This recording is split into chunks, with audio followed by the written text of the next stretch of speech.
توانست خودش رو و کشورش رو از دخالت بیگانگان نجات.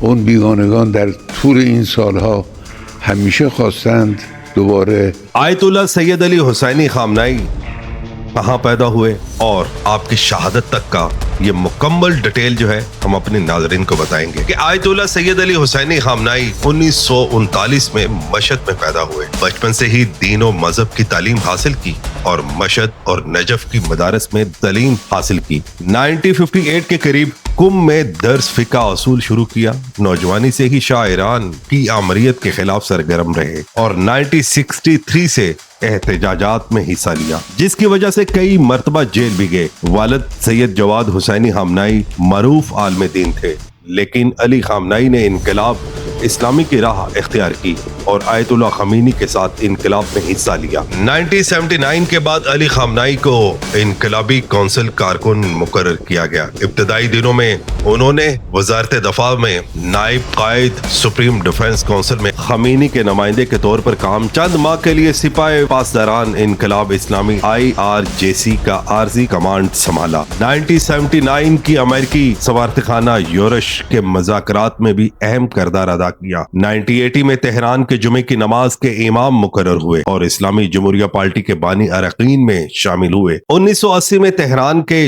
جمعے کی نماز کے امام مقرر ہوئے اور اسلامی جمہوریہ پارٹی کے بانی اراکین میں شامل ہوئے. قاتلانہ حملہ اور معذوری جون 1981 میں علی خامنائی پر ابو ذر مسجد تہران میں بم حملہ ہوا جس سے دایاں بازو اور گردہ شدید متاثر ہوا. حملے کے نتیجے میں وہ جزوی طور پر معذور ہو گئے لیکن چند ماہ بعد صحت یاب ہو کر عوامی زندگی میں واپس آئے. یہ واقعہ ان کے سیاسی سفر کا ایک المناک موڑ تھا جس نے ان کی حوصلہ مندی اور وفاداری کو ظاہر کیا. صدر اور سیاسی خدمات. اکتوبر 1981 میں علی خامنائی پہلی بار ایران کے صدر منتخب ہوئے اور 1985 میں دوبارہ منتخب ہوئے. صدر کے طور پر زیادہ تر طاقت وزیر اعظم کے پاس تھی لیکن وہ داخلہ خارجہ مسائل کا سامنا کرتے رہے. عراق کے ساتھ جنگ کے دوران ایران میں سیاسی اور عسکری بحران کے باوجود انہوں نے قوم کی رہنمائی کا عزم برقرار رکھا. رہبری کا منصب اور سپریم لیڈر بننا. 1989 میں آیت اللہ خمینی کے انتقال کے بعد آئینی اصلاحات کے ذریعے علی خامنائی کو سپریم لیڈر منتخب کیا گیا. سپریم لیڈر کے طور پر ان کے پاس مسلح افواج کا کمانڈ، عدلیہ اور میڈیا پر کنٹرول، اہم عہدوں کی تقرری. انہوں نے اپنے وفادار احباب کو اعلیٰ عہدوں پر تعینات کیا جس سے ایران کی عسکری اور سیاسی قیادت میں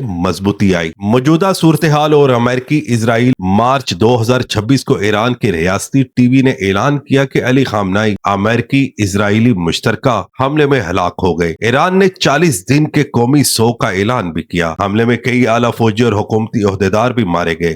نئے سپریم لیڈر منتخب کرنے کے لیے مجلس خبرگان رہبری 88 ارکان پر مشتمل کونسل منتخب کرے گی. فی الحال ایک عبوری لیڈرشپ کونسل ریاستی امور سنبھال رہی ہے جس میں شامل ہے صدر، عدلیہ کا سربراہ، گائیڈین کونسل کا ایک ممبر. نئے سپریم لیڈر مجتبی خامنائی صاحبزادہ سخت گیر حلقوں میں اثر رکھتے ہیں. علی رضا رافعی قوم کے مذہبی قائد کی حیثیت سے کام کر رہے ہیں. محمد مہدی میر باقری سخت گیر عالم دین ہیں. خامنائی روح اللہ خامنائی کے پوتے ہیں اور نسبتاً نرم رویے کے مالک ہیں. غلام حسین محسنی چیف جسٹس عدلیہ میں طاقتور اثر و رسوخ رکھتے ہیں.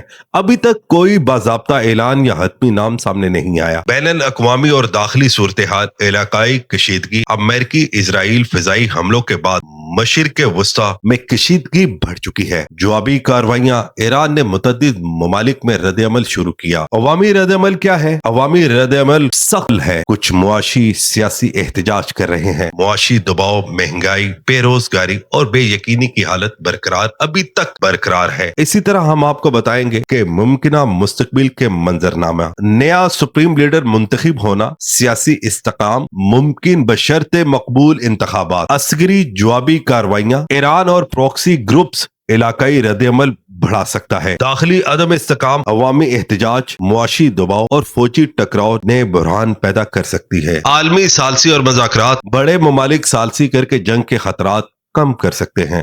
یہ حالات ایران کی سیاسی تاریخ میں ایک نیا موڑ ہے۔ آیت اللہ سید علی حسینی خامنہئی کی قیادت کے بعد جو خلا پیدا ہوا ہے وہ نہ صرف ایران بلکہ پورے خطے کی صورتحال پر گہرا اثر ڈال سکتا ہے۔ آئندہ چند ہفتے اور مہینے ایران کے سیاسی مستقبل کے لیے فیصلہ کن ثابت ہوں گے، کیونکہ نئے سپریم لیڈر کے انتخاب، عوامی رد عمل، عسکری اقدامات اور بین الاقوامی ثالثی کے سنگم سے ایک نیا سیاسی منظرنامہ سامنے آئے گا۔ یہ وقت ایران کے لیے چیلنجز اور مواقع دونوں لے کر آئے گا، چاہے وہ عوام کی امنگیں، عسکری حکمت عملی یا عالمی تعلقات۔ ہر فیصلہ مستقبل کی سمت متعین کرے گا۔ ایران کے اندر اور باہر تمام فریقین کی نظریں اس انتخابات پر مرکوز ہیں، اور تاریخ یہ دیکھے گی کہ یہ مرحلہ کس طرح سے ایک نئی سیاسی اور سماجی حقیقت کی بنیاد رکھتا ہے۔ ایران کی تقدیر کے اس نئے دور میں صبر، حکمت اور دانش مندی ہی قوم کو استحکام اور ترقی کی راہ دکھا سکتا ہے۔